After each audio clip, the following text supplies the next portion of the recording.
All right, looks like we are recording. So I'll get started. My name is James Pepper. I'm the chair of the Cannabis Control Board.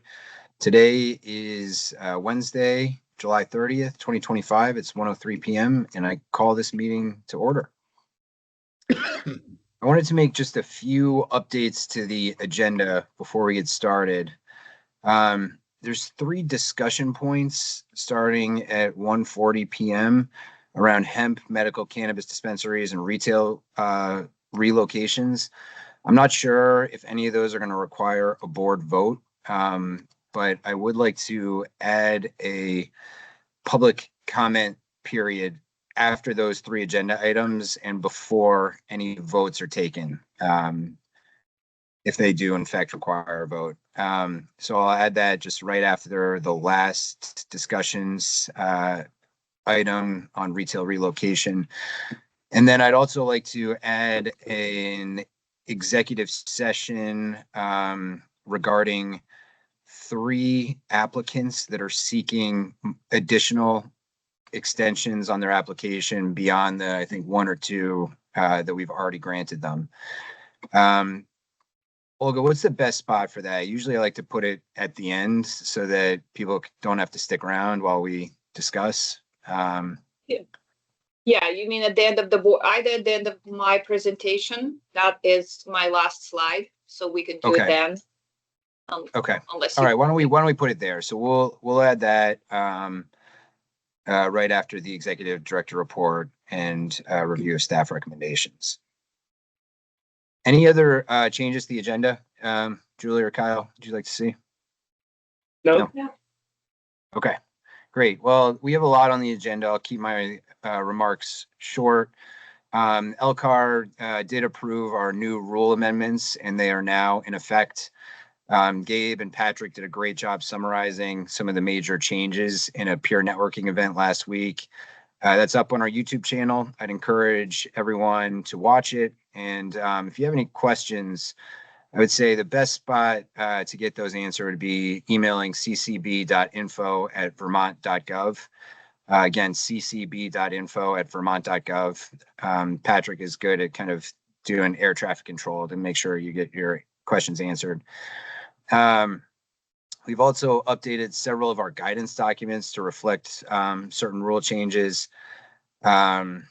Some of the big ones are around maintaining governing documents, which sounds boring, but will certainly make license renewals much more streamlined and user-friendly. We've changed some fencing requirements for outdoor cultivators. There's a guidance on how to comply with that. The product labeling and product registration guidance was updated with some policies around multi-serving edibles and tablets. And then there's the medical use endorsement guidance. On that, at this point, I sound like a broken record, but we are very close to finalizing our contract with the vendor who will be providing those enhanced bud tender education certifications. My apologies for the delay here. How the use of cannabis is communicated to patients is a very sensitive topic, and the contract negotiation required coordination with multiple state agencies.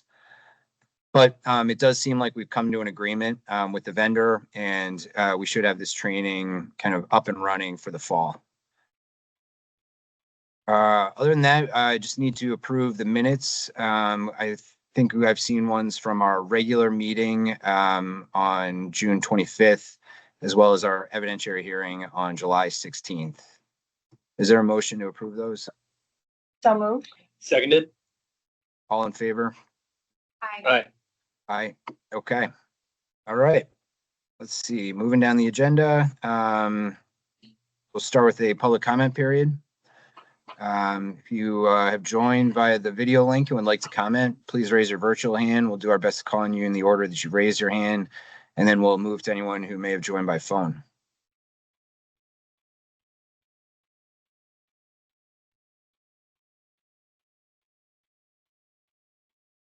Jeffrey?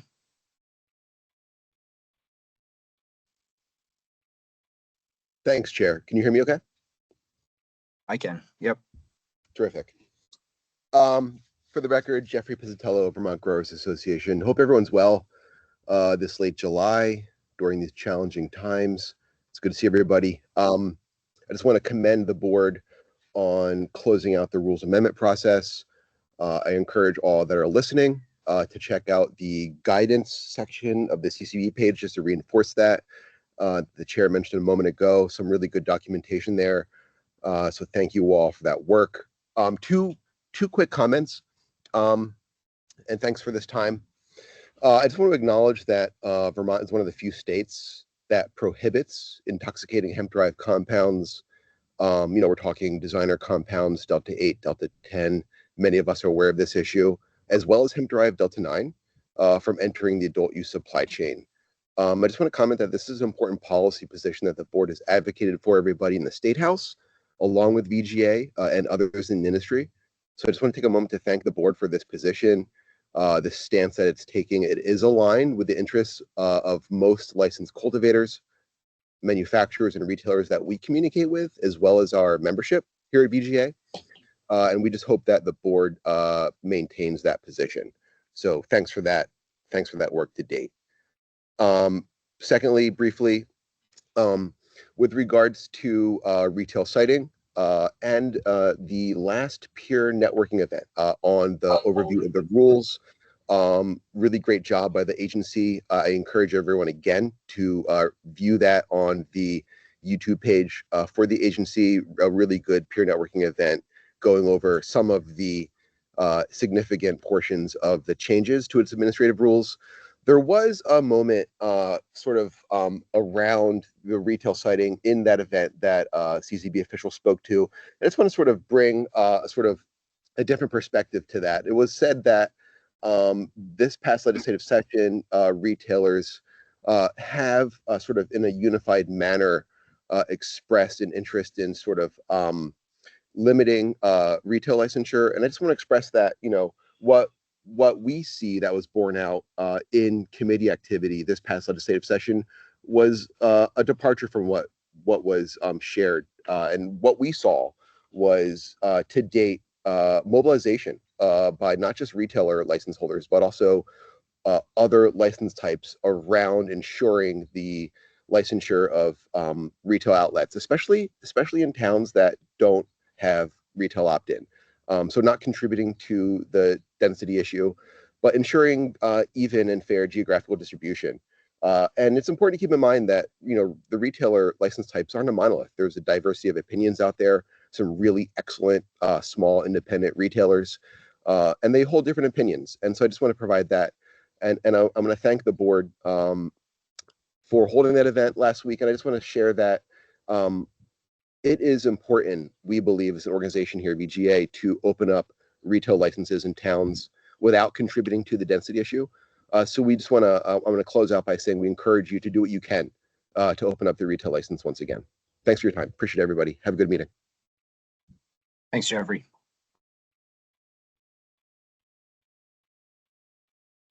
Anyone else with a public comment, please raise your virtual hand. And if you join via phone, you can unmute your phone by hitting *6.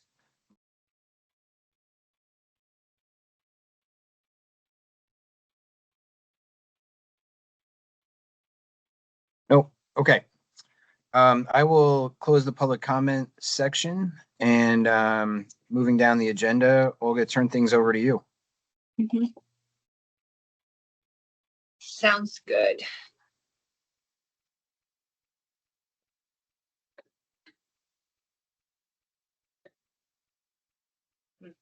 Okay.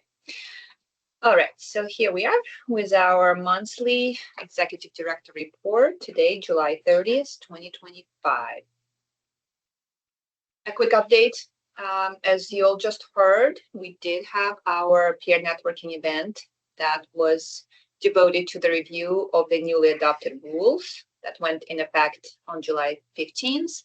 Thank you to those who attended and engaged with Gabe and Patrick during that seminar. And as always, you're welcome to visit our YouTube website to rewatch this or any other peer networking event.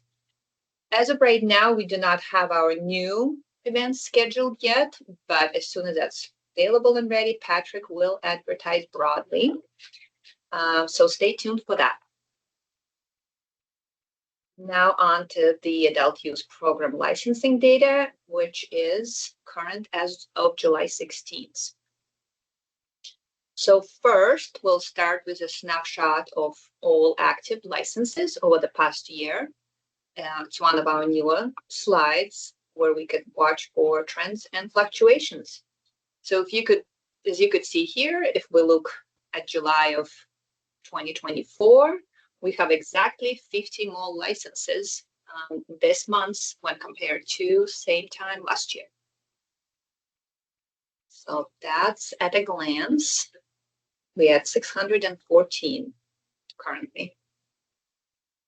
Now again, another slide on the active licenses. Now you're looking at 3 months here to look for any short-term licensing trends. If you remember the data from the price slide, we were at 618 in June, down a little bit to 614. We are reporting a small reduction in the cultivator category primarily, and a small gain in the propagator and in the manufacturer subsets for the month of July.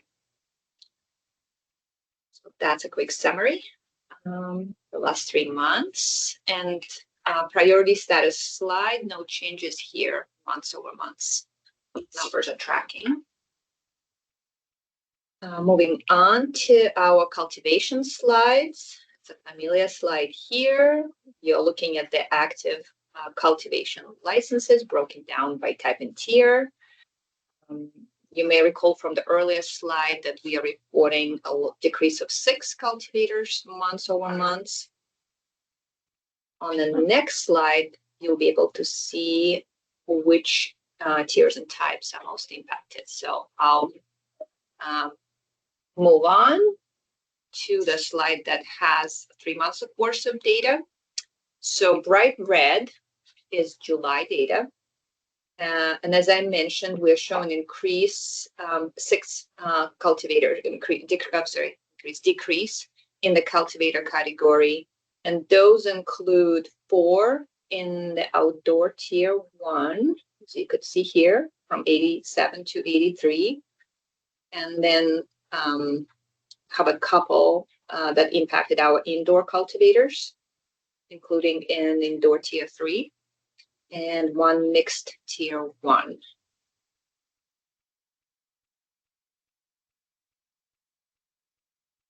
Those are the numbers here.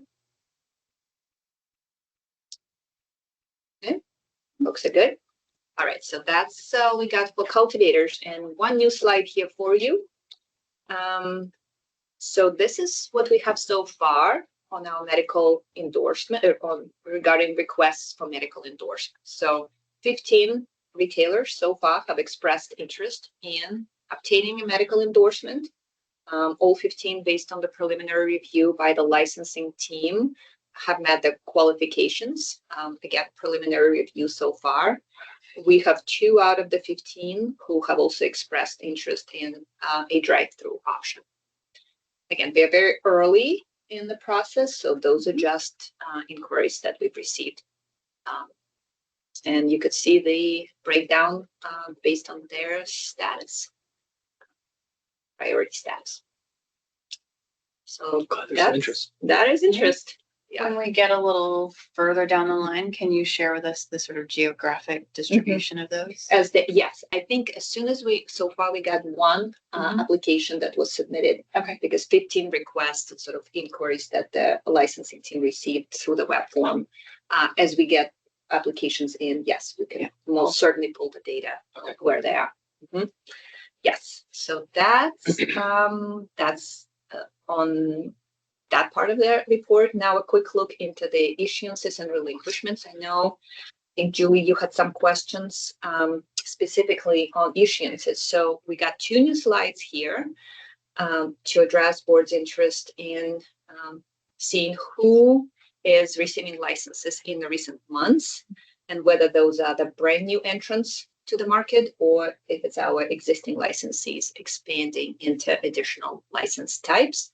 So this first slide just focuses on the initial licenses issued in the last 3 months to the businesses that did not previously hold a cannabis license.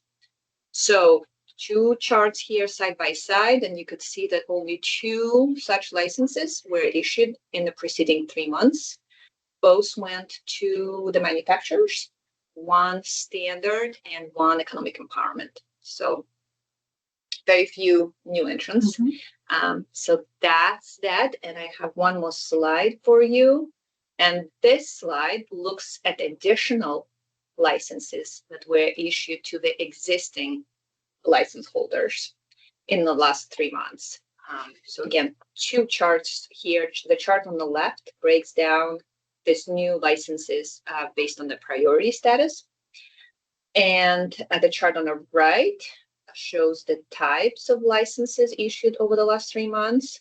So if we focus on just July, we are showing 2 propagation licenses in yellow, and 1 went to a social equity applicant and another to a standard. So if you compare side by side, you'll be able to tell for those folks. And again, that's our multi-license holders. Yep, that's great. Thank you. Yeah, of course. Okay, so that's what we got for issuances. And now a quick look at the relinquishments. Again, 2 charts side by side, and we're looking at 3 months worth of data.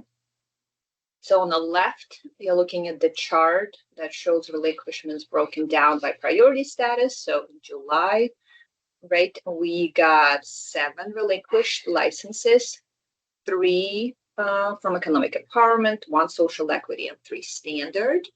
And then on the right, again, if you look at July data, you could see that breakdown by license type and tier. Lots of color here. So you may want to take some time with that later. But for July, we have 1 indoor tier 1, 1 indoor tier 2, 1 mixed tier 1, and 4 outdoor tier 1 licensees who relinquished. Looks like we are reporting 4 outdoor tier 1s licenses relinquished in May, June, and July now. Now tier 2, 4. It was in June. Yes, we had 1 outdoor tier 1. Yep. That's for each month, right? Yes, Okay. that's for each month. Yep. Of tier 1 outdoor folks. A couple, we had manufacturers relinquished in May and June, but nobody in July. So, yep. So that is what we got for relinquishments for you. Now I'm going to jump back. Order's a little funny to to look at the licensed canopy capacity square footage. Familiar chart. Indoor canopy is in light green, outdoor is in yellow. The total amount of licensed canopy is now 935,500, which is down slightly from 947 and 500 square feet compared to last month. So, but pretty steady overall. So that's what we are tracking. And another slide here, that's license capacity versus utilization chart. The recent numbers show that the utilization rate for indoor is slightly down to 46% from 49%, and the outdoor cultivation is up to 86% from 77%. So slight fluctuation here. Might be a question for compliance, but do we think that the utilization rate for indoor is lower at this time of the year because some of the mixed folks are probably prioritizing out their outdoor canopy? I don't know. Just yeah, I could check in with the folks and see if that's the case. Yep. Okay. All right. So that is what we got of this portion of the report, and now we are on to the compliance and enforcement data. All right. So inspection and investigation activity slide first, broken down by license type. A total of 94 inspections in July and 16 active investigations reported, with most visits focused on cultivators and retailers, you could see. So that's the pretty common trend here. A quick look here at the types of investigations specifically. And now we added a little color here, which so each color now represents a different license type. So you could see that blue retailers have most investigations happening. And over here, if you have, so for example, unlicensed activity, we're reporting 3. It's those this month are mostly related to products. Primarily, employee issues would be related to employees not having badges on them. Business operations would include things like businesses accepting temporary IDs, paper IDs rather than Please don't accept paper IDs. Right. So those are the kind of things that that are currently being investigated.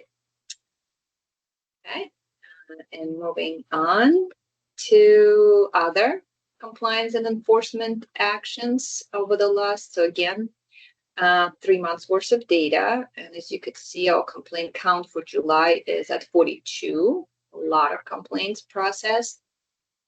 Also 8 letters of warning, no new notices of violations, but it's mostly due to the timing, and we'll see an increase in the next month's reporting. And then 6 product destructions and 7 cessations of operations. Really consistent months over months on those. And now a little bit of color on the reasons behind cessations of operation. So again, that's what our field agents have been told as they perform the cessations of operations. Really straightforward here, market access and cost of banking and insurance for this month lead the way. Right. Now we'll look at the complaint types, more specifically the 42 reported complaints. Main issues here related to license requirements, that's primarily has to do with missing trainings that have been reported to the compliance team. Business operations, there are some complaints related to embezzlement, for example, that the folks have received internally. Inspection violations, the pretty common complaints involve some security related issues. So cameras not working, being turned off, alarms, back doors being left propped open, those types of activities. And then, advertising, product, all of those are more straightforward. Okay, so I'll move on one more slide here. That's on letters of warning. So 8 total, pretty even split between all of the issues. Yeah, that's what we got. And like I said, no notices of violations this month. So that's what we got for compliance and enforcement data. And a quick look at the medical program. So again, 12 months of data. Year over year, our caregiver count is slightly up from 119 to 123. The total patient count was trending down till April. And in the last few months, we are showing an increase, which could be an anomaly, but could also be related to the medical endorsements coming online. So we'll keep an eye, but we are up 107 compared to July of 2024. So All right. small little bump, but nevertheless. All right, so that's what we got for the data portion of the report. Now we are on to the staff recommendations for licensure. So first slide here is our staff recommendation for an initial license. Just one aspiring propagator applicant here for you today. This business already holds an outdoor and a manufacturing license. So they're looking to gain a third license type. And our licensing team recommends them. Great. Approval. Do you want to do it? Sure. Okay. Yeah. think we- If this is the only we- one, why don't we go ahead? Yeah. Okay. Is there a motion to approve? I move that the board adopt the staff recommendations to approve the applications listed, issuance subject to final payment of required fees and any other contingencies. And I'll second. All in favor? Aye. Aye. Okay, thank you. All right, now we are onto the conventional license renewals. 3 slides of renewals for you today. So first slide has mostly tier 1s and 1 tier 2 cultivator.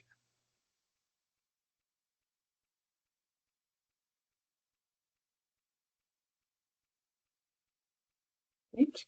I'll go to the next slide. Again, mostly cultivators, a couple manufacturers as well.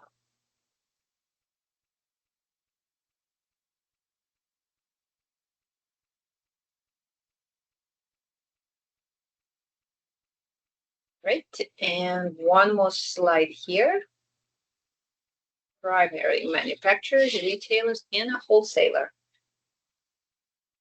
And again, all of the licensees in this and the previous 2 slides had submitted their materials in a timely manner and are recommended for board's approval. Okay. Is there a motion to approve these renewal applications? I move that the board adopt staff recommendations to approve the renewal of the applications listed, issuance subject to final payment of required fees and any other contingencies. And I will second. All in favor? Aye. Aye. Okay, thank you. Moving on, a few more slides. So this slide, so here we have applicants who wish to change either the type or tier of their licenses. So the first 2 are similar. There are an incumbent licensees who would like to move to a smaller tier or type to better match their actual operations. So you have a tier 5 cultivator moving down to tier 4 and mixed cultivator tier 1 changing to being an outdoor cultivator tier 1. So that's the first 2. And then the last 3 licenses are related to an administrative transition of one of our integrated licensees that is retiring its integrated license in favor of individual licenses matched to its actual operations. The board had already approved the transition, and there were extensions granted to allow the licensing division and the applicant to complete the administrative necessities here. So now that we are at that point, the licensing recommends that the individual licenses be issued to this business. Great. I'm sure that was complicated on the back end. Thanks for doing that. Is there a motion to approve? Well, I guess I should stop. Are there any questions about any of these? No. I'm good. No? Okay. Is there a motion to approve these changes? I move that the board adopt staff recommendations to approve the renewal of the applications listed, including the requested tier changes and the licensing type changes, issuance subject to final payment of required fees and any other contingencies. And I will second. All in favor? Aye. Aye. Okay, thank you on that one. One more slide here. This one represents ownership changes. And again, the licensing team recommends approval for these 2 businesses. Right. Any questions for Olga on these? Nope. Is there a motion to approve these recommendations? I move that the board adopt staff recommendations to approve the renewal applications listed, including the requested ownership changes, issuance subject to final payment of required fees and any other contingencies. I will second. All in favor? Aye. Aye. Okay, one more slide for you here. So this is a location change request by an outdoor cultivator. It's taking place during their regular renewal, and this business has requested to move from Hyde Park to Johnson. Johnson does not have a local control commission, and the site has already received a favorable inspection from the compliance team, and our licensing also recommends an approval. Great. All right. Is there a motion to approve this location change? I move that the board adopt staff recommendations to approve the renewals of the applications listed, including the requested location change, issuance subject to final payment of requested fees and any other contingencies. I will second. All in favor? Aye. Aye. Okay. So another slide here. So this one has 9 establishments who have furnished all of their required documents and verifications for renewal. However, their complete filings came in outside of the renewal window. All 9 did provide supplemental narratives for their late filings, which have been shared with the board in advance to this meeting. The staff recommends that the board accept and approve this late complete applications as authorized to do so by Rule 115(1)D. And if you have any questions. Yeah, I got a question, Gabe. In reviewing some of these narratives, there seemed to be some confusion around operating plans, management agreements, and what was necessary given our rules and statutes, so on and so forth. So for the betterment of the folks listening and for these specific businesses, would you mind just walking through, I think it's 1.4, I'm going to mess up, but what's the purpose of those, and ensuring the folks that may have had some disagreement on what was required with our staff to make sure they understand that we only look for what's required via our rules. Thank you for that reminder. This is something that comes up from time to time because there are requirements in the cannabis statutes. I'm sorry, can you hear me? Okay. You are breaking up a little bit. Okay, how am I doing now? Good. Okay. So this is something that comes up from time to time because there are requirements in the Cannabis Title 7 and in our Rule 1 concerning licensing requirements that are not matched to the bare requirements that the Secretary of State imposes in order to obtain and maintain a corporate registration with the Business Services Division of the Secretary of State's office. From time to time, and this is one of those months, somebody will kind of tee off on the licensing division and say, well, I'm experienced in dealing with the Secretary of State. I know a lot about corporate filings, and what you're asking is unreasonable. You don't understand that an operating plan isn't required by the Secretary. And I think with a point that Kyle has kindly sort of teed me up to make is that we do understand those. The cannabis business is different, and there are enhanced requirements imposed by the statute and by Rule 1.4.1. There also is a little bit of terminology clash. I think the corporate law talks about operating agreements. Our rule talks about operating plans. But fundamentally, there are elements in 1.4.1 that everyone must satisfy, whether or not the Secretary of State requires that a plan with similar content be filed with the Secretary. And so we'd ask folks, when you get these requests, please have a look at that rule and fill out a plan with us. We don't require that you file it with the Secretary if the Secretary doesn't require it, but it's part of your governing documents, and it explains the essential content enumerated at 1.4.1. There are quite a few of those, A through K. And some of those disclosures have not to do with corporate filings. They help the board enforce its obligations under the one license rule at 901(d)(3)(a), for example.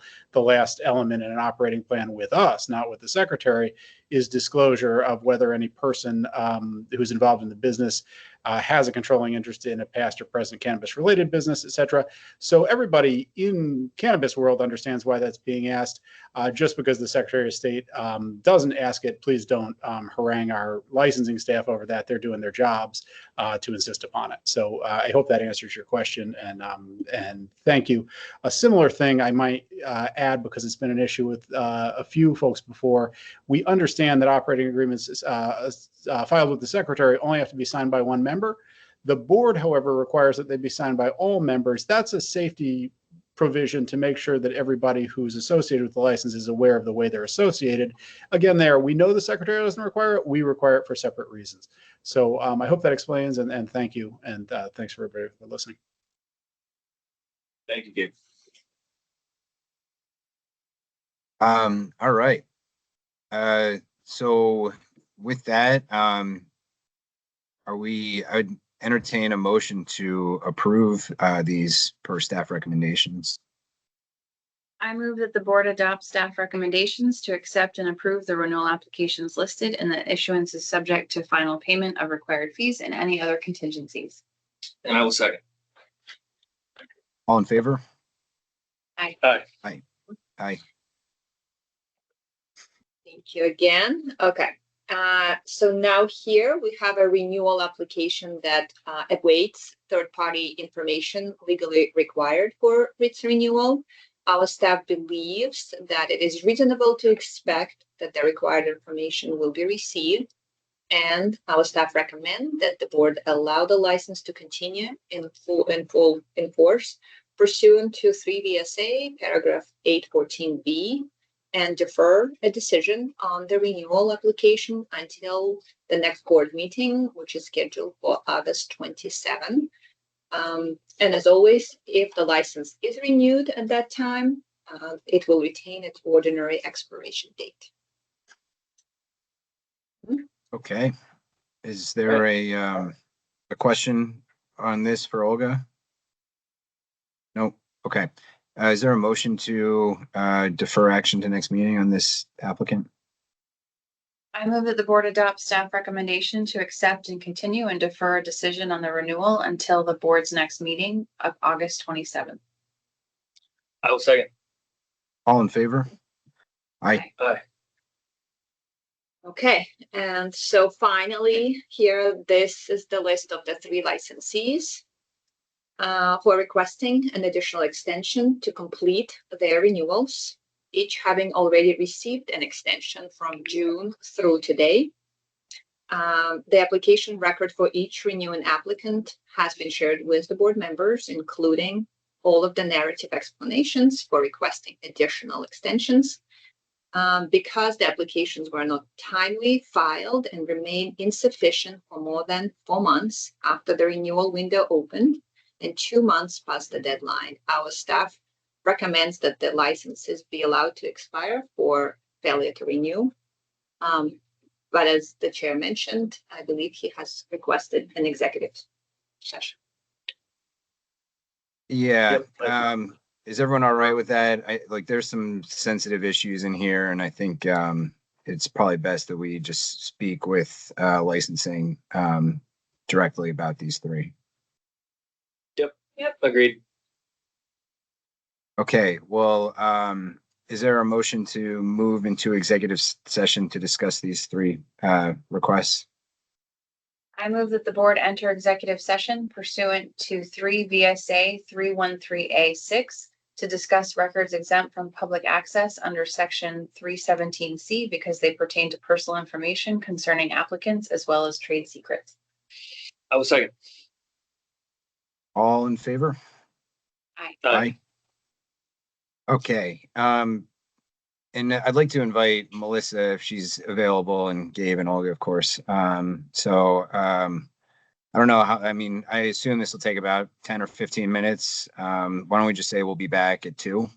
And then we'll continue on with the rest of the agenda. Patrick, would you mind putting up an away message and maybe sending me a link?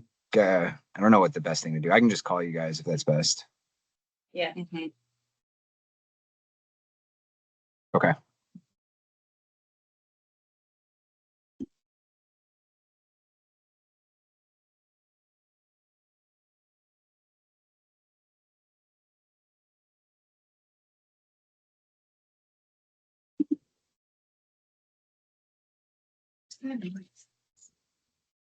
All right.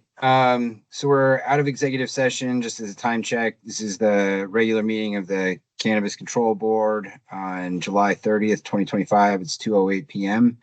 and we'll resume this meeting.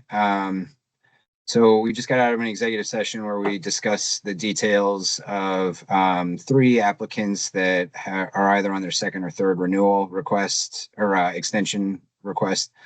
And I think we're ready for a motion, Julie.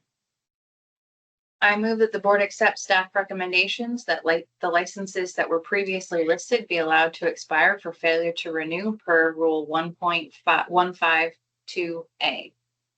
And I will second. Any discussion? No. Okay. No. All in favor? Aye. Aye. So licensing, we'll be in touch with those three licensees to discuss what the next steps are going to be. And with that, I'll continue to move down the agenda. So we have three topics that we need to discuss, and we'll take them in order. Gabe, if we do need to vote on any of them, I'd like to just table that vote until after we have a public comment session.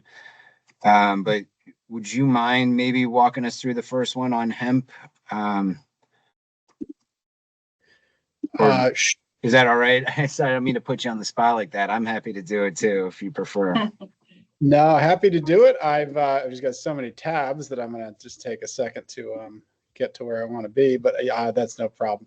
So the first, the issue confronting the board right now is the sort of unwinding of the relationship between the former hemp pilot programs that were run as state hemp plans at the Agency of Agriculture before the adult use market was created. That most of those came out of the 2018 and subsequent Farm Bill.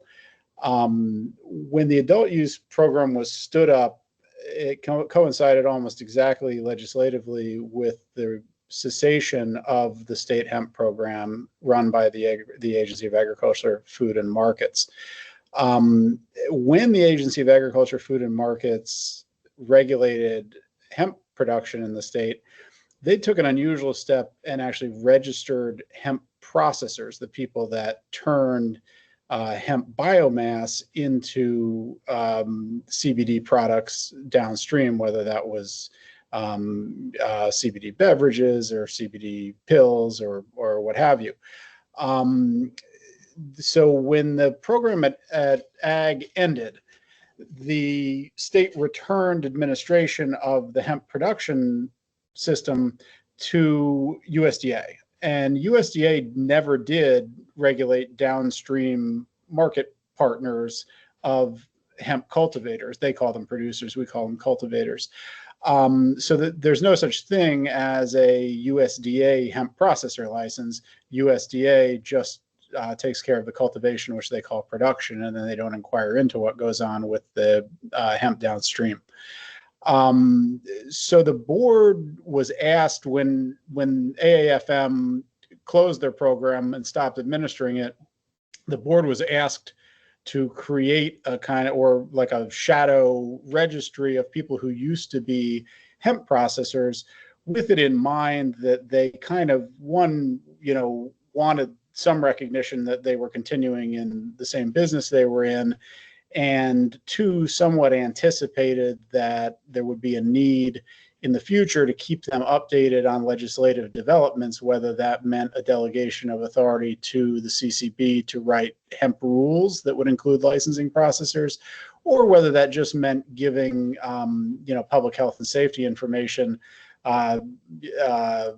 even pathogen issues and whatnot that are common to cannabis and hemp.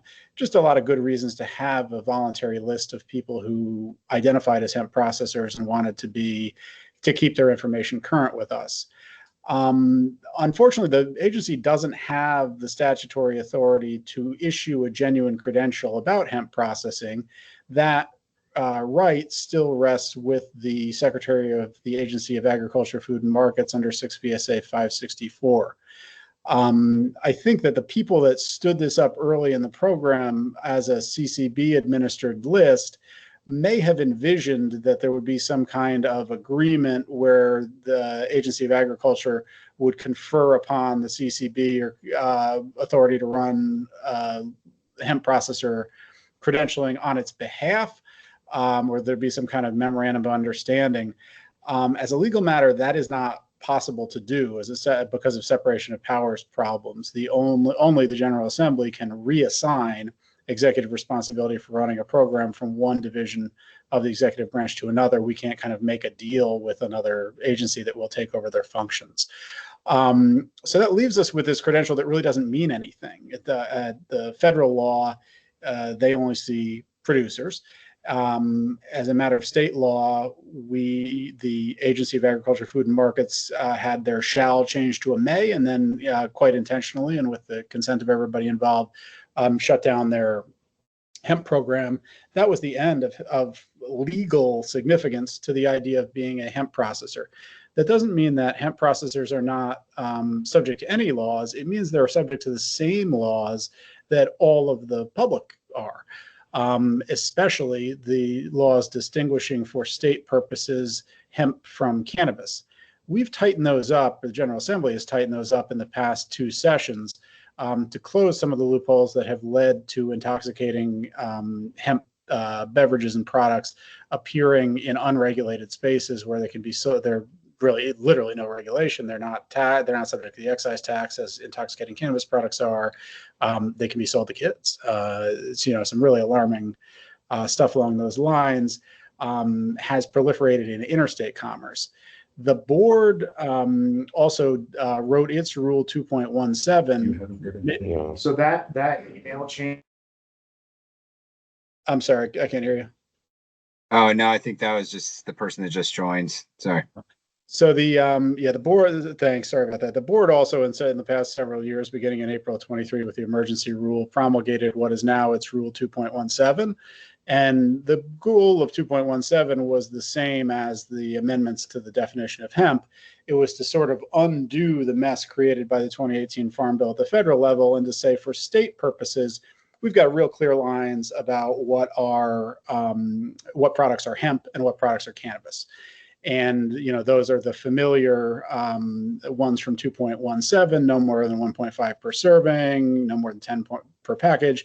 And importantly, no marketing or dominant market appeal on the basis of evident intoxicating effect, as well as the now very familiar quantitative test at 0.3 or 0.3% THC by dry weight. Vermont's rules, unlike the rules of other, or unlike some statutes enforced federally, are agnostic as to isomers and whatnot. So we just see THC, and that includes THCA, which is purity is measured with that 0.877 coefficient. That's the rate at which THCA converts to THC when exposed to heat. So long way of saying we've got this, cleaned up version of what is hemp and what is cannabis. We've got this credential out there about hemp processors that really has no legal meaning since 22. And it's, at a point where it's just going to create confusion.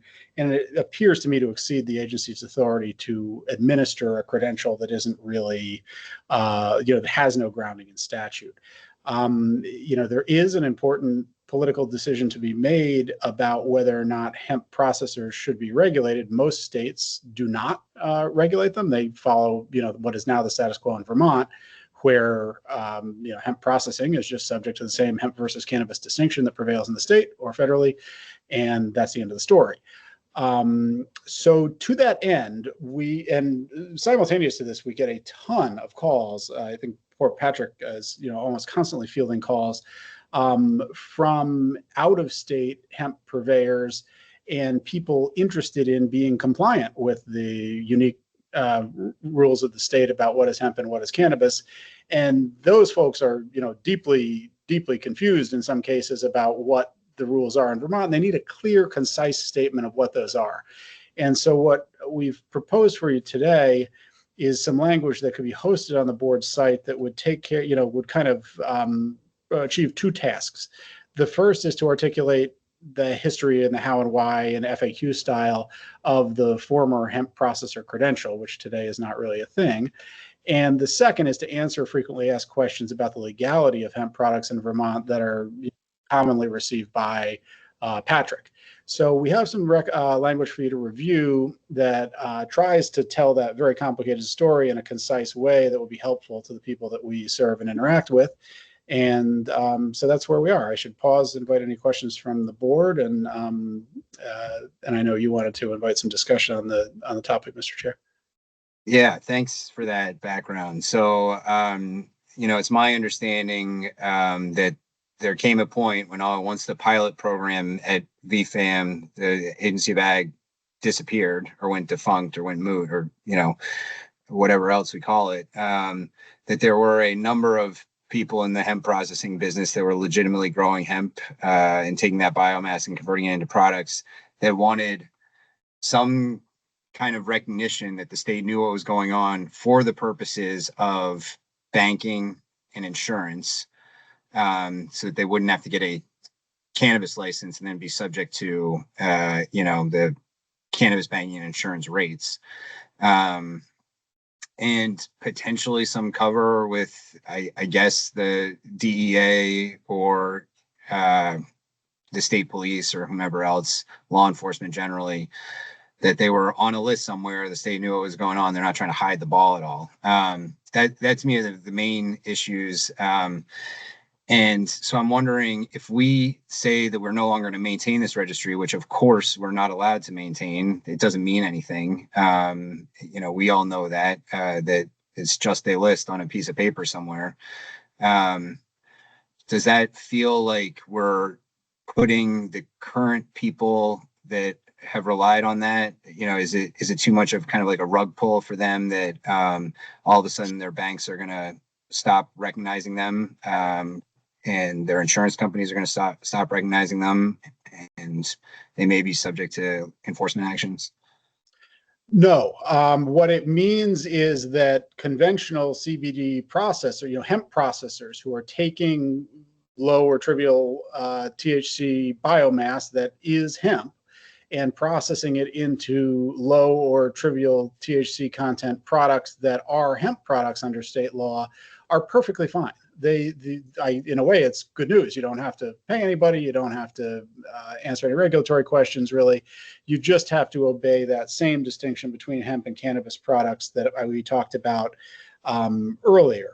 So if you're really in hemp and there's not significant or intoxicating levels of THC in the products, this is not bad news. It just means that you're in the position that parallel business would be in almost every state. You can go ahead and do that, and they don't actually register or license the processor as such. So that's all good. There are a small number of folks that may feel that the rug's been pulled out from under them, but they should, because that group would have been wholesaling THC distillate derived from hemp that is cannabis under Vermont law. If that's the case, there really is a new problem. I mean, it's not a new problem, it's an old problem. But if that's the case, that really can't go on. One cannot buy or sell or market or manufacture THC products that are cannabis products under state law, except under a cannabis establishment license or a dispensary license issued by this board. And that's one important reason that we can't have kind of pseudo credentials. They've got the board's name on them. The board doesn't really issue them. I think people might see Cannabis Control Board and figure, well, you got a paper from the Cannabis Control Board. I guess this means you can be in the cannabis business. In fact, you can be in the cannabis business only if you have one of the statutorily enumerated licenses, and that is not one. That's a very long way of saying, as long as there's no significant THC or intoxicating products in it, everybody is free and clear and in great shape. Okay. And Yeah. And go ahead, Kyle. I was just gonna jump in quickly. You know, I was at the Agency of Agriculture right after the 2018 Farm Bill and helped put together the state approved plan for Vermont from USDA on hemp. And the hemp, as we all know, whether it's the people in this room or the people listening, the hemp landscape is drastically changed between 2019-ish and 2025 in terms of what your intermediates and end products typically are. I think the point of the processor, I'm queasy on calling it a license, as we all know, registry, was to kind of maintain that kind of security for the folks that were trying to make CBD products, as you alluded to, Mr. Chair, and the former part of the conversation that Gabe alluded to as well. It's, it's tough, but I think we need to kind of ensure that the folks that are doing other things with hemp are held to the same standard as our licensees here in Vermont. And if other folks in other states and even other countries are trying to get a piece of paper from us to kind of leverage what they want to do towards a banking institution or whatever the case may be, that's something that gives me great pause in terms of how it affects our legal cannabis market and our operators here. Can you, Gabe, just reiterate for us what happens to, or what would happen to an entity that wanted to do both? So I understand that the folks who are cultivating hemp and want to make that into, low or CBD products, they're still able to operate, and we have our cannabis system. What happens to someone who intends to do or has intended to do both? In general, a company has to pick a lane. My understanding, and I don't want to speak for USDA, I don't have a great deal of expertise in their recent policies, but we certainly heard from people that if you're in a state cannabis license, USDA, my understanding is quite hostile to the idea that you would maintain a hemp processor license. Obviously, it's very difficult to prevent inversion, diversion, and mislabeling when you've got these, identical plants in both worlds. So we do hear from a lot of people that USDA will not embrace somebody being in both lanes. And as Jeffrey Pizzatullo was saying earlier in this meeting, it's very important to the integrity of the seed to sale cannabis system that product that was not monitored from seed be excluded from the cannabis product supply chain. The whole point of the system is we know where it came from, we know what additives are in it, we've tested it thoroughly, both as flower and then as end product.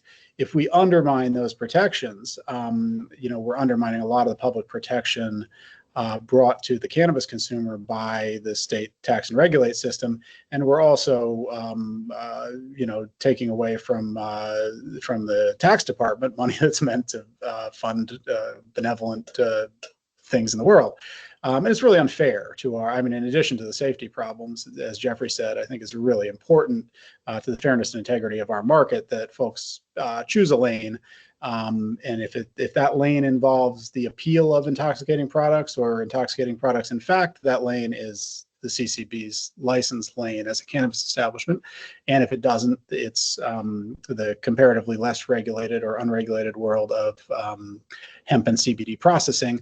But the thing that can't be done is, which unfortunately I think some people have proposed to do, is to evade the laws, rules, taxes, and protections associated with the intoxicating THC cannabis world by using the word hemp for things that aren't hemp.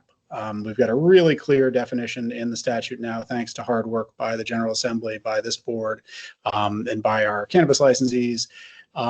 It should be at this point crystal clear. One of the task that remains isn't to do new law or change anything about the law. The law has been pretty much the same for a while. It's an educational task. It's a task of kind of coming up with a clear one-stop FAQs, clear, concise guidance that compliance officers from hemp interests from out of state, and in some cases out of country, can look at and understand what are the rules in Vermont, where do I go to get details, and do I have all my questions answered about what I can legally do here and what I should refrain from doing here. So that's what we're aiming for. And to that end, please be unsparing about the readability and clarity of the text, because it's a little bit of a project that I think Patrick and Olga and I have kind of worked on to try to make, it doesn't just need to be there. It needs to be really easily understood, clear, and credible, and answer most of the questions most people have, especially because the number of questions received from hemp industries that are trying to do the right thing, just want to know what you can do here, is really growing very, very fast, as is the national chaos about hemp products. Most people here are aware of the legislative events going on in the Senate, in the United States Senate right now, about the future of what is now the hemp loophole. So that's a whole lot about that, but I hope I answered your question. If I didn't, let me know. That's good. Thank you. But you did answer my question. So there's certainly a number of different buckets of operators here. There's the people that are just growing hemp and selling hemp. There's the people that are growing hemp and processing it into hemp products that are below any sort of hemp thresholds, legitimately below them. There's the people that never want to touch hemp biomass and buy THC distillate that's quote unquote hemp derived to make low dose, below our action limits, THC, hemp infused THC products. And then there's the people that are operating in both lanes. They have a cannabis license, and on Monday, like Julie, is what you were describing. On Monday, they're making gummies for the adult use market. On Tuesday, they're making low dose THC beverages for shipping out of state, or kind of the quote unquote non intoxicating hemp products in state. I'm wondering, do we need to have? The last bucket is the one that bothers me the most, of course, for all the reasons that we've been talking about, the seed to sale tracking and the ability to kind of not fully understand where the THC is coming from.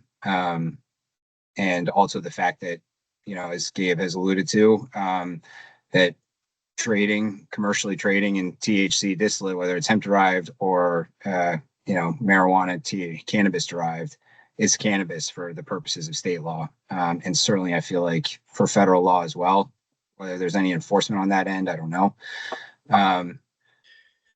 So that to me is, I feel like we've kind of don't need to worry so much. I mean, I think what you've drafted for the website is great on all this. I just worry, think about that last group of people that want to operate, or I don't even know, they want to be hemp processors but never touch hemp biomass. Certainly they can't have a cannabis license because, as we've said, they're violating state and very likely federal law.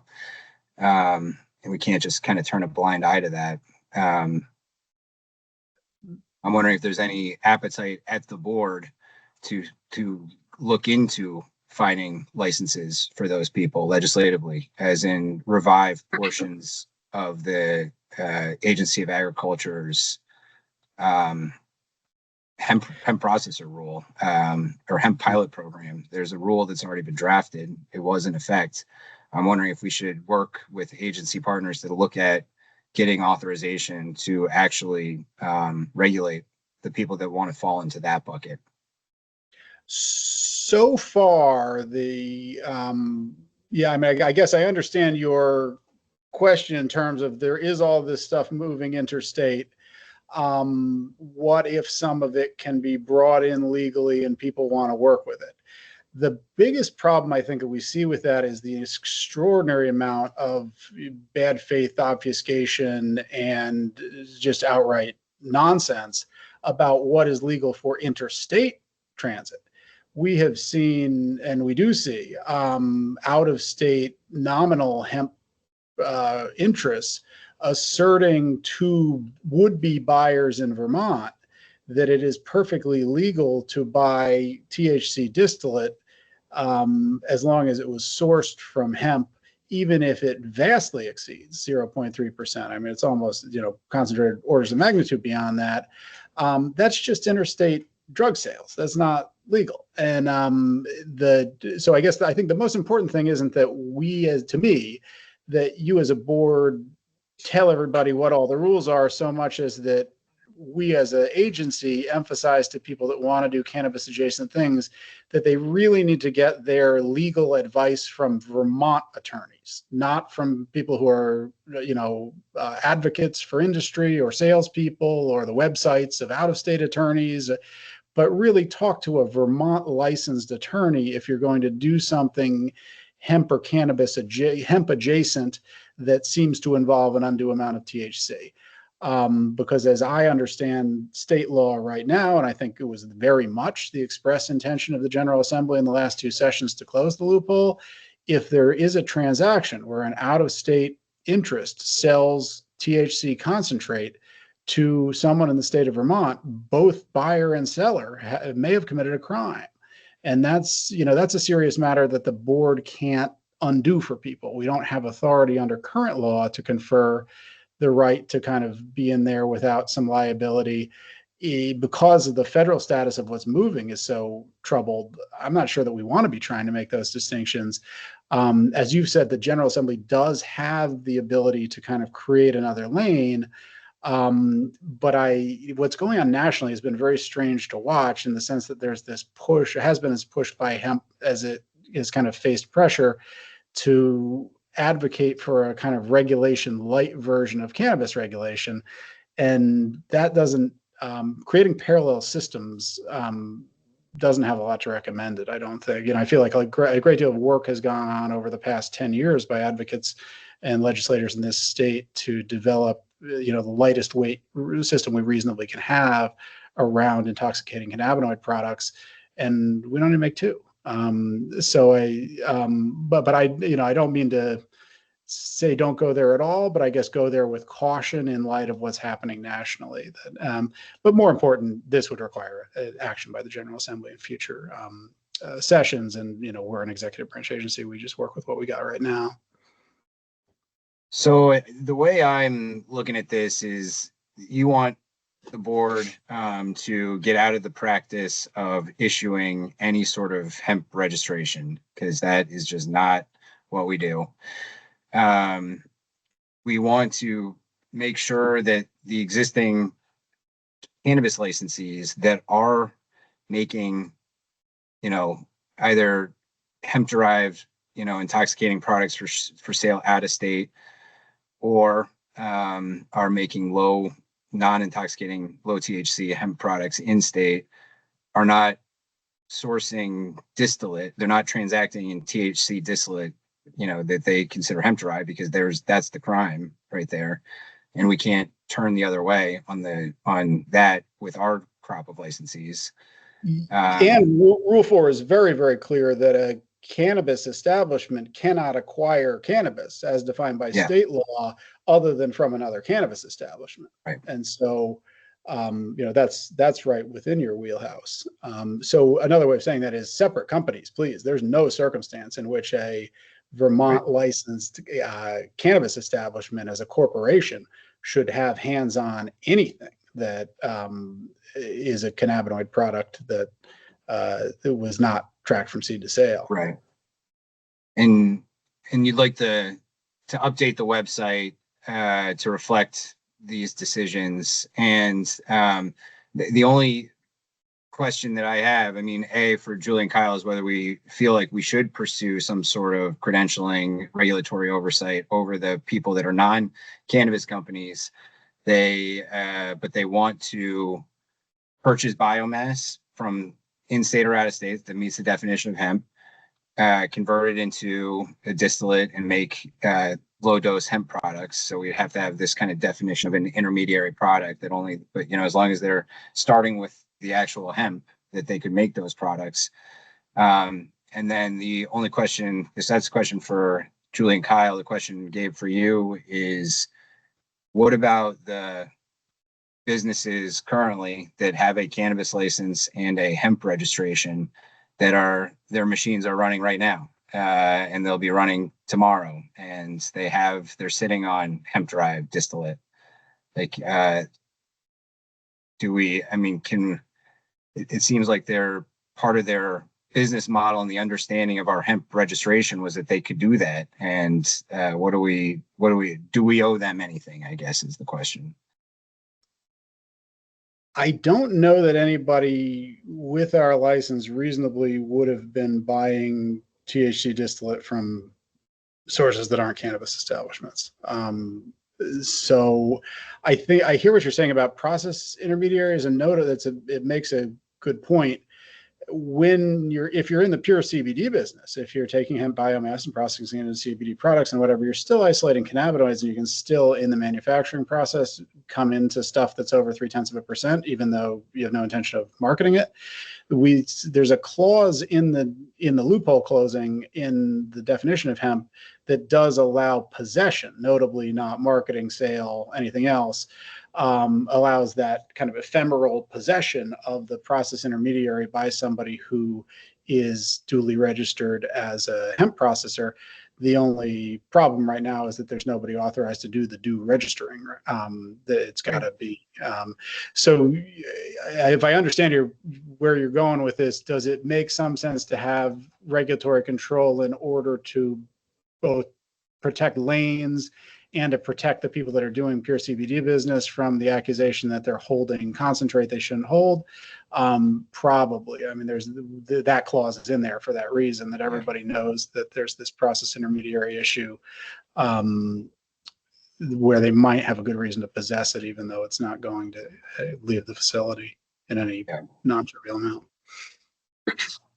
Pepper, I think it makes sense to explore with agency partners and committees of jurisdiction if we outline these various different lanes and buckets that we have seen, and where it might make sense to retain for the Cannabis Control Board to receive jurisdiction over certain licensed, business operations. I do think it might make sense to explore having those conversations this upcoming session. Do you feel the same way, Julie? I mean, we can just say this stuff is illegal and just leave it to law enforcement to sort it all out. Or we can try to kind of understand that there are a group of well-meaning, well-intentioned actors here that are legitimately trying to follow a regulatory framework if one was given to them. Yeah, I think there's two. I mean, there's like the now question and the future question that you're asking, right? Like, do we want to pursue something in the next legislative session? For that, I think, I need to know more. I'd like to hear what our agency partners are interested in. What is the public comment? What does this do to the market? Like all of those details, I think I would need to hear before I, had thoughts on that side of the question. But in terms of what I think is presented to us today, I think we want to hear public comment, but I think the question is, can we update the website, right, to make it reflective of what is actually happening right now? So I want to hear public comment on it, but I think that's the question before us right now. The other piece, the legislative piece, and do we start to regulate this in a different way? I have to think a lot more about that, and also watch what's happening at the federal level, I think, too. Yeah. Gabe, so our hemp registration was good for a year, if I recall. Well, people had to renew annually they were for that meant to registration. keep their stuff up for a year. I think the temporal window of a document that has no significance is probably okay. Yeah. And your feeling is that anyone who read the law, read the rules, consulted an attorney would have known right away that this sort of business model would have never passed muster, that they're way out on a limb. But the people that are just, never touch hemp biomass, never arguably touch hemp, they are transacting in pure THC or THC that isn't even arguably 0.3%, 0.3% THC on a dry weight basis. To the extent there was any question about it, I think the General Assembly resolved that question decisively with the 2024 miscellaneous cannabis bill. They and we were really loud and proud about closing that loophole. It was not subtle. It wasn't slipped in there. It was loud in the floor report. The governor's office, was touting that this had been done. Everybody understood it had been done, and that we had kind of taken a responsible step as a state to do what the federal law hadn't. So I don't think that could reasonably have gotten by anybody in hemp or cannabis commerce here, because it was probably the most important thing that happened to the distinction between those two products in 5 years. The real change has not been a change of law in Vermont. It has been, I think, an increased brazenness of out-of-state THC product sellers to tell people in Vermont and elsewhere there's nothing wrong with this. I think that there is no problem for the people we don't want to panic, and I think you're totally right, are people who are not producing cannabis products. If you're not producing cannabis products, you're A-okay. In fact, there's even less trivial paperwork to do than before, I guess. So I don't know is there a tranche of people you're worried about that I'm not describing? Just people that may have, in good faith or in kind of taking a blind eye, that set up their entire business model around, relying on this hemp registration in purchasing THC distillate to make low THC products for sale out of state. When they saw the hemp law change, they're like, oh, okay, well, I can make these products. The safe harbor provision, I can make them here. I just can't sell them here. No, and the legislative history of the safe harbor clause goes to that. It speaks only about possession. All of the other verbs are, buy, sell, all that kind of stuff, buy, sell, market, whatever, are not in there. And of course, there's nobody to be covered by it right now until and unless what we were talking about earlier happens and there comes to be an actual registration. So I don't see, I am sympathetic that I think some people have not operated with awareness of these principles, but they're parallel rules at the Department of Health, for example, the manufactured food rule, that say somebody covered by the manufactured food rule can't put their production lines to dual use. So when we talk about separate lanes, we're not the only entity preaching separate lanes. USDA is preaching separate lanes, and notably, the Department of Health is very clear with their food manufacturers that THC has no place on the food production line. So I know that there are people that wish that the situation were different, but as far as the lane crossing goes, wishing it and reasonably believing it was the law are probably not the same thing. Okay. Is it worth pulling up the proposed language for the website? I think that's essentially the vote that we're going to take, if it needs a vote, it's a kind of changing the current policy to this new policy. Is that essentially it? Or maybe you've heard from the board enough. I don't know. Do we even need to vote on something like that? As long as you're aware that I don't think there's any, it's a funny thing. I think it makes sense, and it's probably a good practice just to vote your approval as a body of, significant steps like this in terms of expressing the agency's view of the existing law. That said, I don't think I'm very resistant to the idea that this is a change in anything. This has been the law since 24 at least. Yeah. Okay. Well, is it worth pulling it up? I'm not sure. On procedure, I'm not sure I want to be in the habit of website. Right? Like I don't want that to be our we don't want you to do letter by letter approvals of the website. But I do think because because this is so complex, having this conversation in a public forum is very useful to everybody. Is it worth voting that we're not going to issue hemp product registrations anymore? Is that, I mean, because the verbiage of the website, as Gabe said, the way that I read it, is just a restatement of the law as it stands currently, and at least since 2024. But I think the one change that's significant is we have a link towards how to register as a hemp processor, and that's something we're no longer going to offer for whatever it meant before anyway.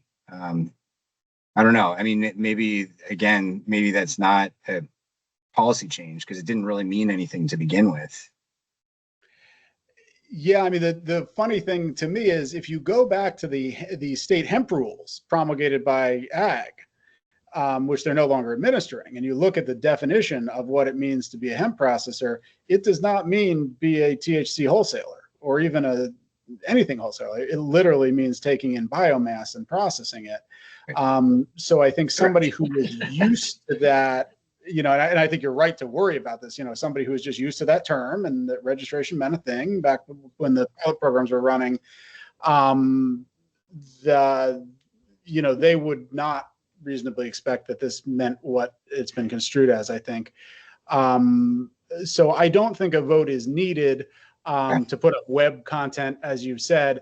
I do want to make sure that in a very public and transparent forum, such as the public meeting you're having right now, we talk through in detail, what the legal views of the agency are and make sure that we're all comfortable with what we're communicating to people.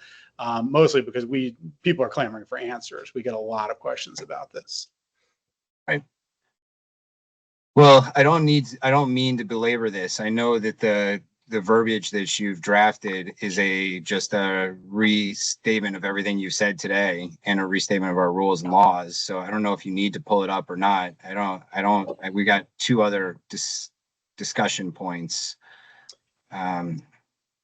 Yeah, I think members have seen it. It's a public record, and it'll be on the site soon enough if you approve of it. So no reason to do a read through here unless you prefer one for educational purposes. I'm happy to just move on to the next topic. Okay. Okay. All right. So let's move on to the next topic then. And again, we will have a public comment session after we get through these three discussion points.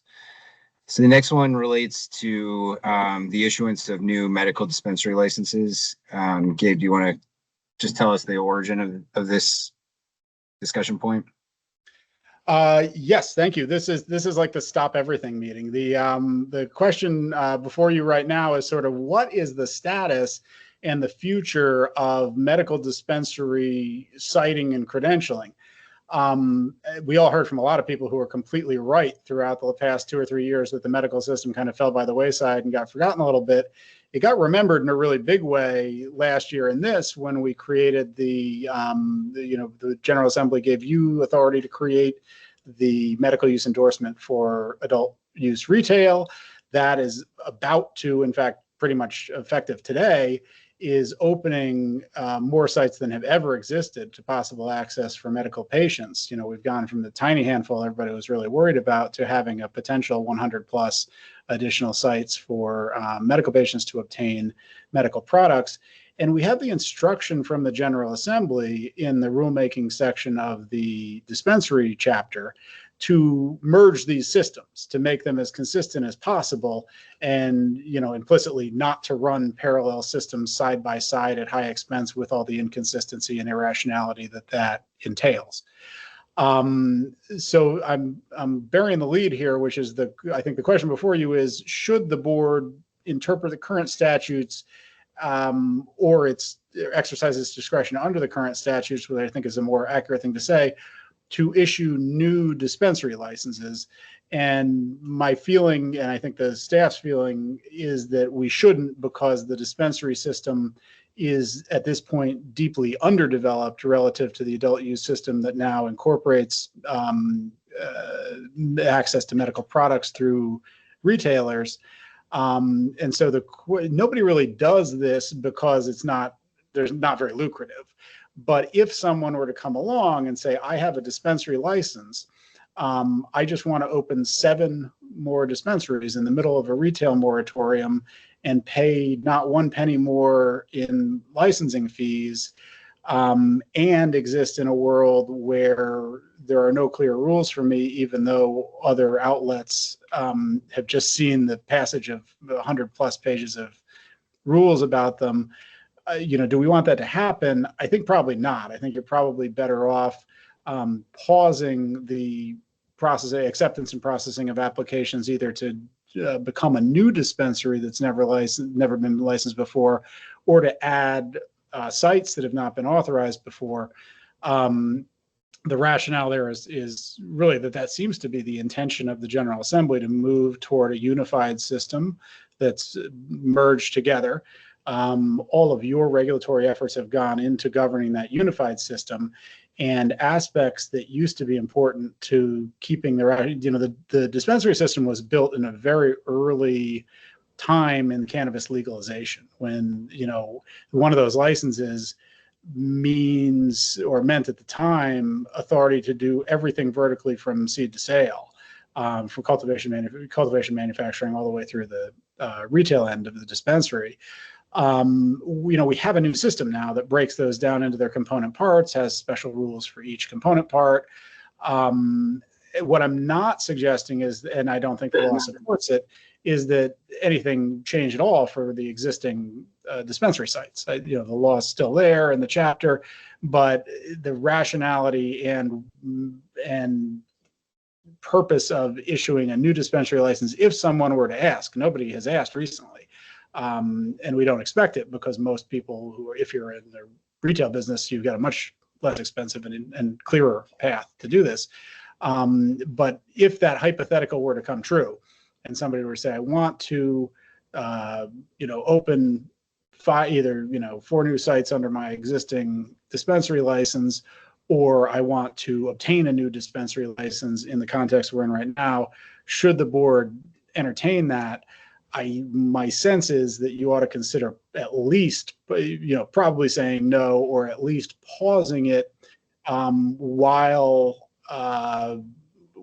the adult use retail window is paused, because to leave it in the state it's in leaves the licensing division with an enormous number of unanswered questions if someone were to come to them with this hypothetical request. And again, nothing would change for the existing dispensaries. They've got their law, they've got Rule 3, they're just fine. It's just a question of can this unstructured thing exist as something that we might have to administer. It's like underdeveloped credentialed day at the CCB, but does that make any sense as an explanation? Yeah, no, it makes perfect sense to me. Julie, Kyle, do you have questions for Gabe, or should we just discuss the implications here, the various implications of pausing issuing new dispensary licenses? Just for clarity's sake, we're not talking about getting rid of the dispensary license altogether. We're just talking about not issuing any more for now. Right. Okay. Exactly right. Yeah, and I think contextually, and for folks listening, when we say dispensary, it's medical only. Just in case somebody is panicking there for a second. I think we're at this penultimate moment where access for patients is about to hopefully explode, right? I think there was 15, 16 businesses that were interested, over 100 new medical card applications, and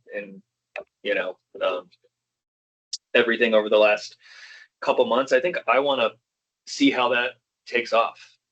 So a pause kind of feels right. And then I think, as we kind of see geographically where in the state certain current retailers are interested in the medical use endorsement, is there any pockets or islands of, no options for medical patients in any part of the state because a retail establishment in that part of the state has not chosen to go down this road?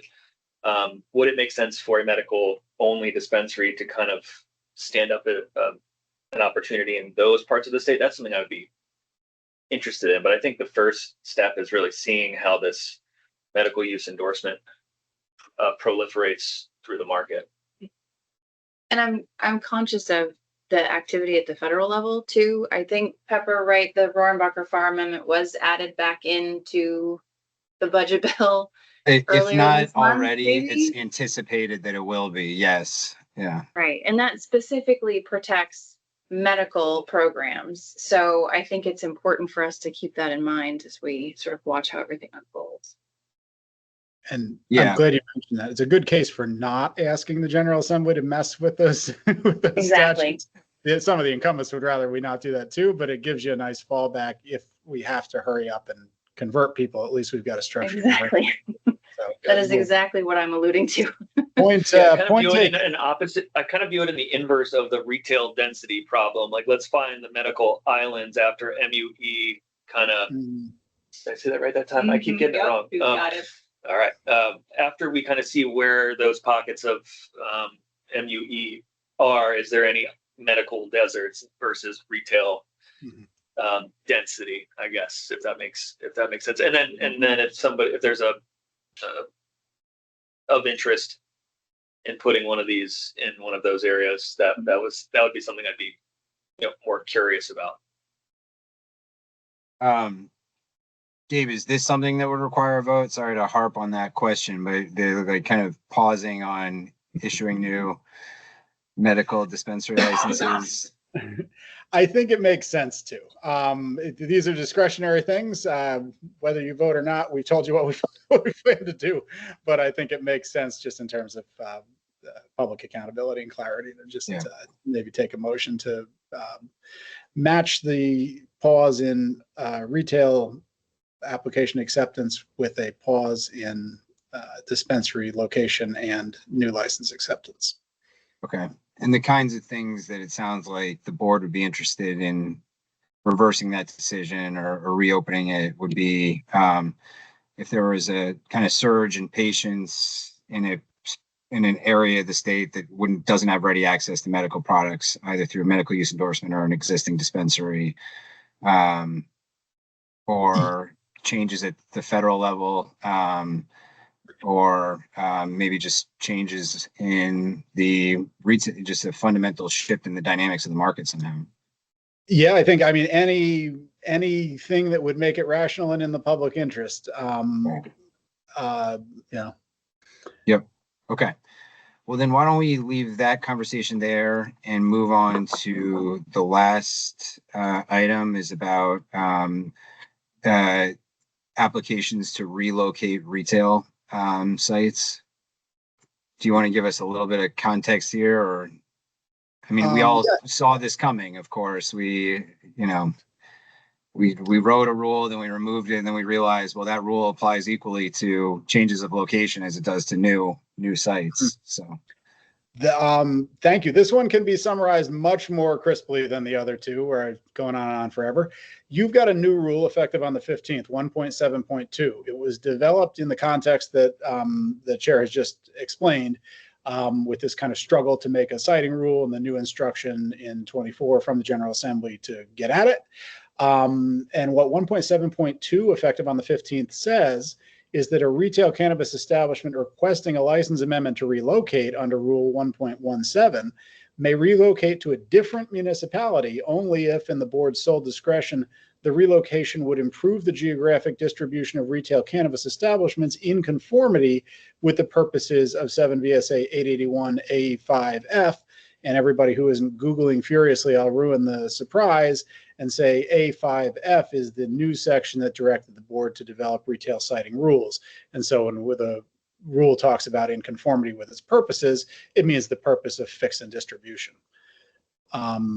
So this brings us back to basically how do you want to implement that? Because people are wanting, or very shortly, we can anticipate, will want to relocate. That's incumbent retailers. And so what's the process going to be for them to make that showing? In a memorandum that I share with you in your meeting materials, there's just sort of a bulleted outline of what the process, a process that makes sense, would probably look like. And of course, the board has broad discretion to change that process, to add or take away criteria, or to say, no, we'd like it done differently. But what staff think would make sense is to use the existing system for license amendments, where somebody who wanted to have a new retail location would fill out the amendment request form that's on the website, submit it. That would prompt the licensing division to open the license for in the portal for uploads. And then the material question is, so what are they going to upload? And what it makes sense to upload to my thinking is, with the burden being on the applicant to make the case, empirical data showing, comparing the current site to the proposed destination site in terms of retailers in each particular municipality, and then in terms of net retailers in the current and destination municipality when considering retailers in adjacent municipalities. So you take, the current municipality and all its neighbors and the destination and all its neighbors and total those up, see how they compare. And then allow room for a narrative or analytical assessment submitted by the applicant that might explain why unusual flows of out of region traffic or regional characteristics and tourist and traffic flows make population an unreliable proxy for demand. The previous two submissions about ratios all assume, well, population ought to be a proxy for demand. There are towns where it's not. And, Waterbury Center, there's traffic up 100 to Stowe all the time. And so just looking at population would mislead. So that's the thinking. But this one is a shorter story. We just need you to sort of maybe walk through, for the benefit of the licensing division, what you envision the process for applying to move for a retailer would look like under this new rule. I've got a process question about our current procedures. If someone proposes a change of location currently for a non-retail, do they need to provide their updated lease? Do they have to give us their right to occupy before they apply for the change of location? To me, I mean, so much will depend on these retail relocations on board approval, and it'd be a chicken and egg situation if they had to sign the 12-month lease before they got board approval. You make a very good point. To me, and this has been asked by the few people that said, "Oh, how am I going to do this?" They kind of said, "Well, I don't want to spend $500,000 securing a site and signing a lease and then find out I'm not allowed to do it." To my mind, and that's a decision for the board. At what point is it ripe for decision? To my mind, very early. I mean, you just need to know, current and proposed municipality. I'm not sure you need to know a lot else to give an approval, but that would result, of course, in a two-stage approval where you first take in the request to amend and say, okay, yes, you can do the amendment. And then second, assess whether or not the amended location has been fitted out as required. And then you would say, okay, I can issue with the new location on it. So it make it a two-step process, but the prerequisites to step one in terms of the essential knowledge for you probably aren't much more than which two towns we're talking about. Yep. Okay. I agree. Yeah. I mean, I guess it depends on whether we want to follow the recommendation around, looking at the exact municipality that they're moving to, the receiving municipality, plus the ones that are abutting it, or if we want to change the catchment area to something else, as in 30-minute drive or 30-mile radius, something along those lines. Yeah, I think those are all fair things for you to ask. On one hand, it's like you want to have objective criteria. On the other, you want to be able to do kind of a context-specific analysis because you're really just trying to get at, is the demand there? And, right. Is it going to create more than is the demand there? Is it going to create negative externalities for the location? Which is another reason, one of the things you might invite in this process is a statement of endorsement from the local control commission, if there is one at the proposed site, or the local legislative body, if they want to weigh in. I think that, there's a pretty compelling case that the local officials know more about their locality than we do from Montpelier, and their opinion probably ought to weigh heavily. Right. Same time, they may be resistant to the idea of making these kind of subjective declarations of, about this kind of thing and say, well, what rules are we applying? But you get my point. I guess if somebody has evidence that they local legislative body particularly thinks a new cannabis establishment would be good for the town, I think they ought to be allowed to submit that. I think they should. I don't know if they should be required to submit that, just considering that could go one of two ways for the Inquirer. You know what I mean? Yeah, I mean, yeah, I know what you're saying, because I'm thinking, like, if I were on a select board and I got this question, I would say, I don't have an opinion about it, and I'm not going to get one. You know, this isn't what I'm doing. Yeah. Well, I mean, what Massachusetts at least used to require, I mean, they're a home rule state, so they, you know, they got a much different scenario there, but they used to require like state, like public engagement on them, that the licensee would have to go through to get one of these host community agreements. And then they would submit that to the board to just make sure that they, you know, there's either all the public support or objection, at least people had an opportunity to publicly support or object, and the board would be aware of that, as opposed to just relying on the local governing body. That makes a lot of sense. And it's one of those, you know, just as you do evidentiary hearings when you have unresolved questions about affiliations, for example, if you got a close case where you just couldn't tell what the facts were and what opinion was, you could convene and warn a hearing on the subject. And, you know, if you felt that were appropriate, I think it's pretty heavyweight to do that in every case if it's not close, but the option is there. Yeah, I mean, I'm just going to state plainly so that I think that we're all on the same page anyway, but just so we're all on the same page. You could move a retailer from a heavily saturated area to a less saturated area, and it would be good for the original location, but it may be it may be creating a new saturation area. Yeah. I mean, like if you move from Burlington to Rutland, you know, it'll ease the saturation in Burlington, but it may create, you know, based on population, even a bigger problem in Rutland. And as I understand your legislative mandate, it's look at it in net. You know, is it making the net state situation better or worse? Right. Yeah. I think I still want to know, obviously, the town that they, or municipality that they are trying to today,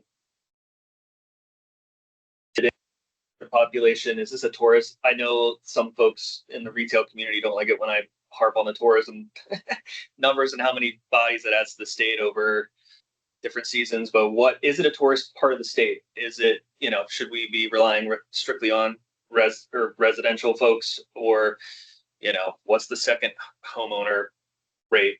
What's the tourism rate? What are the towns around it? Have they opted in? Like if that town already has one, you know, those are important factors. I'm trying to dance around not just the municipal areas from a boundary perspective around it, but what makes logical sense from a catch radius given the funkiness of getting to and from some places in this state, and how long the drive might take, even if it's only a couple miles down the road.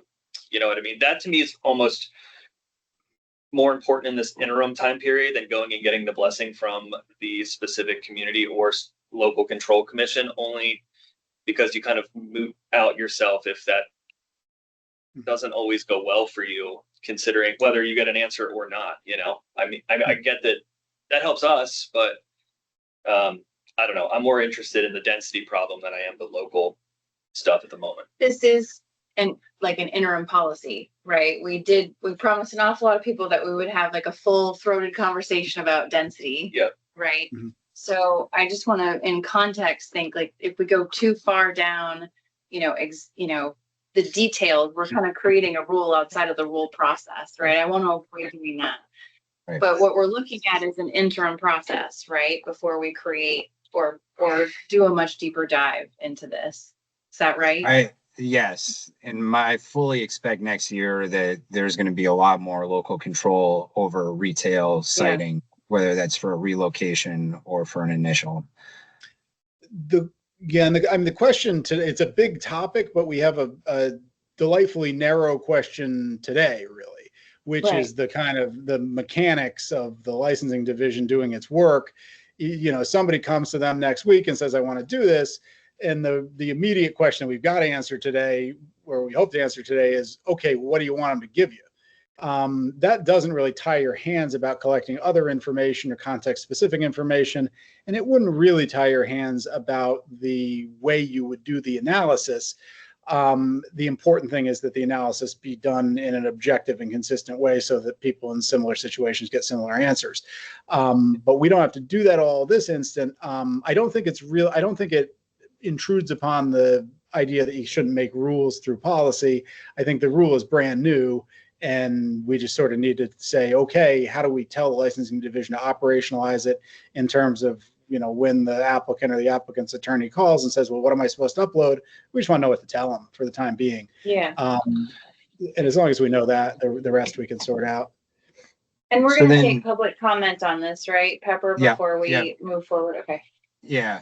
So I think the way that I'm starting to just land on this is we want an objective criteria about retail density and versus population, and we want a kind of qualitative, subjective analysis that may add color that we're not seeing purely just from like, oh, well, this town and its abutting towns have a population of X and there's this Y number of retailers. So therefore this is a better, this helps the saturation problem more than it alleviates one elsewhere. And then, so that's just the objective criteria. And then the subjective could be, but, this is on the way to a ski resort and therefore, the population, grows by a third over certain months of the year. And that, whatever subjective criteria they want to provide the board to kind of give us food for thought about approving or denying. And then I would like, maybe it's asking too much of people, but I would like, just like we have a public hearing on our rule amendments, to get some kind of public meeting in the prospective host municipality, and they submit the kind of comments for and against the locals' opinions about adding new ones. Is that too crazy? Is that ceding too much authority to locals? I want to think about that part a little bit more in terms of how that would work at the local level. Are you saying like they just give us the report on the who's supportive and who's not, and we are the ones that kind of make that decision because they don't technically have the legal authority to deny at that point, right, unless something changes in the law yet. Right? I'm just a little apprehensive with certain towns just trying to kind of, say we don't want cannabis here, and this is going to be the hook for doing so. Well, and I don't want anyone to have to go through the same process twice. So if they're doing this and they're building out a new building, this would go through their development review board if they have zoning anyway, and there is already a process where people can talk about, whether they're concerned about a particular business or the development in their town. So I don't want to create a duplicative system, and to all of the same sort of political aspects. If they've already opted in, folks can opt out, right? But to kind of ixnay somebody who's trying to move in this kind of interim space just feels a little. Yeah, it could be awkward for all parties. I think moving forward, I'm a little anxious about that. Yeah, there were also some, just before you speak, Gabe, there were some issues related to that host agreement in Massachusetts that I raised some ethical issues that I want to make sure we avoid here. And similarly, I'm a little worried about delegation, just as we were talking about, an agency's inability to delegate its responsibilities to others. At some point, we really can't say, well, you tell us. To me, the important thing that we need to get done today is really a lot simpler. It's saying that the standard for somebody who applies to relocate a retail establishment is that the burden is on the applicant to demonstrate with persuasive evidence that their proposal will in net improve the concentration of establishments in the state. And I have to think that, we're thinking through what are we going to do in an extraordinarily close case. Most of the cases, well, first they're going to be infrequent, and most of them aren't going to be close. I want to leave Lower Church Street for a town that opted in and has 0 establishments. We don't need 15 hearings about that, I don't think. And as people have said, the voters have already opted in. So, in the case of the important thing I think is you would want a situation where it is the applicant's responsibility to make the case that the concentration is getting better as a result of this stuff.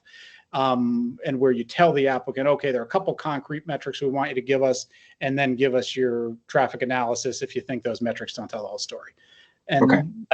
I do like, Pepper, how you characterized it as the objective criteria, and then some of the more subjective stuff that are kind of more to the even the traffic stuff, the characteristics of the given town, given its place or location within the state, and how it kind of functions from a tourist perspective or whatever the case may be.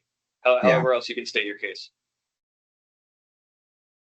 So I wonder if someone could just run through where we're at, so the public can comment on what exactly we've decided here or are deciding.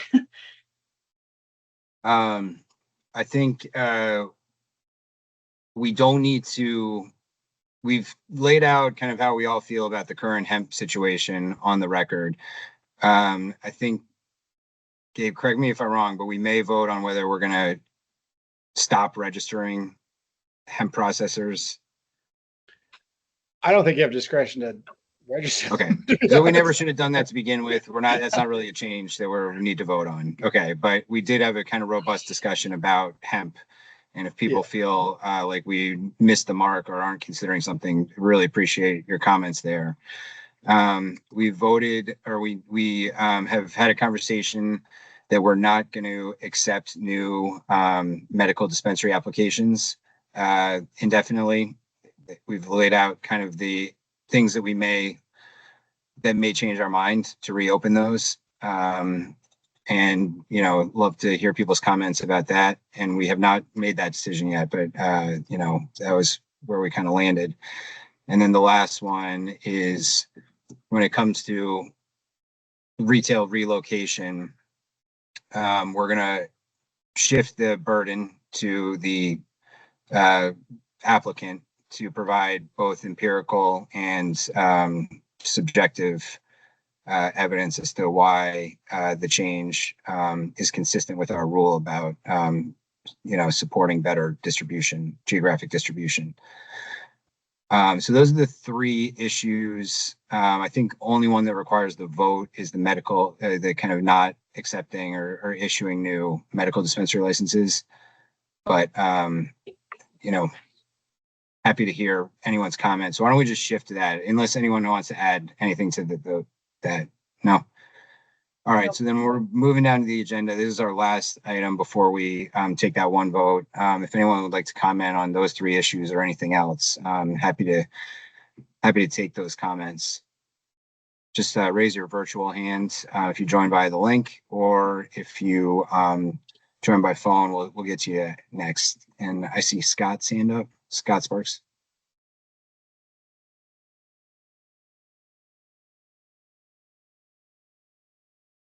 Scott, if you're talking, there you go. Yep. There you go. Thank you.